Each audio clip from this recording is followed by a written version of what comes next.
Why do we know little to nothing about the pre-Islamic history of Balochistan and the Baloch people? Why does nobody discuss the Baloch Hindus and how the Arabization and Islamization of Balochistan and the Baloch people occurred?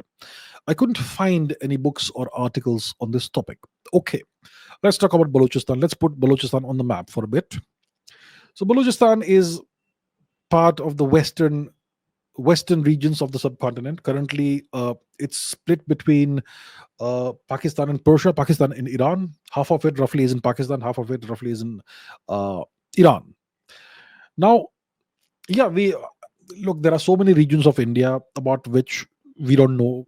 We know very little. Books aren't. Nobody cares to write books about that. Nobody cares to delve into the detailed history of the region and so on.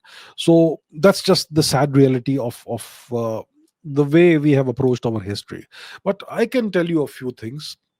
Um, so this region used to be the boundary or the dividing region between India and Persia. It's kind of still is. Pakistan is temporarily Pakistan, but it's Indian territory historically and eventually. So, and no disrespect to our Pakistani friends who may be watching, you're our people. So, Balochistan, at times it was under Persia, at times it was under various Indian empires and kingdoms. Sometimes it was split between the two and that sort of thing. And there used to be a kingdom called the Indo-Parthian kingdom about 2000 years ago in this region. Before the Indo-Parthian kingdom, you had the Achaemenid Empire, the Hakshamanish Empire, and the Mauryan Empire, and so on. Yeah, and the two never really ever came into conflict. So Balochistan is that region. It's the borderlands of both civilizations, India and Persia.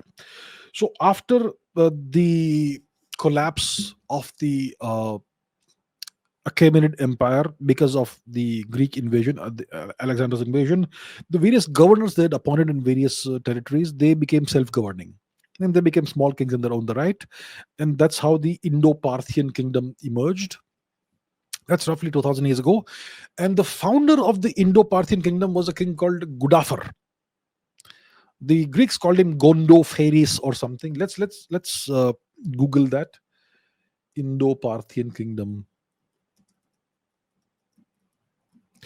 Let's put that on the screen. Indo-Parthian kingdom.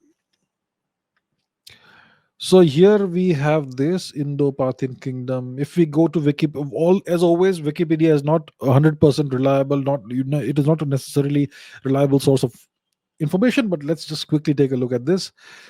So 19 AD to 226 AD, it was found by. See, it says Gondophares. His name was Gudafar, and this is what he looked like.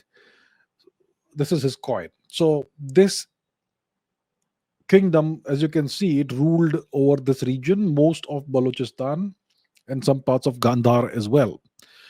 And the successor kingdom of this was the Parataraja kingdom. Now, does it say the successors are the Paratarajas? Okay, here it is, the Paratarajas. So the Parataraj kingdom was a dynasty of Parthian kings once again, Parataraja, right? The kings of Parata. From 125 CE to about 300 CE. And if you look at the Paratarajas and we go to Google, Paratarajas, and we Google that, and if you look at the images, you will see their coinage. So this is one of their kings, and if you see this coin, as you can see, it's very clearly, you can see the swastika right away. Most of their coins had swastikas, as you can see. Lots of coins with swastikas on that, and you have what is either Brahmi or Kharoshti script. I can't see from here. Looks like Kharoshti probably, and so on. So yeah, these are coins of the Paratarajas, and these are the ancestors of today's Balochi people.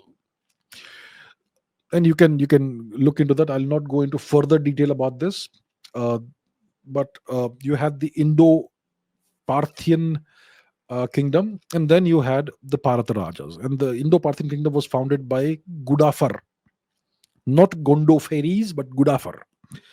Look into, do some research about this. It's very interesting. And eventually you had the invasions of the Arabs. What was that guy's name? I forget the name of the invader. Mohammed bin Qasim, right? So he invaded Balochistan and then Sindh, and that's how the process of Arabization, Islamization starts, and then you know how it goes. So that's in very brief about the older history of Balochistan, of what we now call Balochistan. And the people of Balochistan today are, as we know, under tremendous subjugation and oppression by Pakistan. Sadly, uh, they are very much in Indian people. They live on both sides of the border in Pakistan as well as Persia. They speak their own language, which is an Indo-Aryan language, and the language is similar to Sindhi and Gujarati, and their customs are also similar to Sindhi and Gujarati customs. So that is about the Balochi people.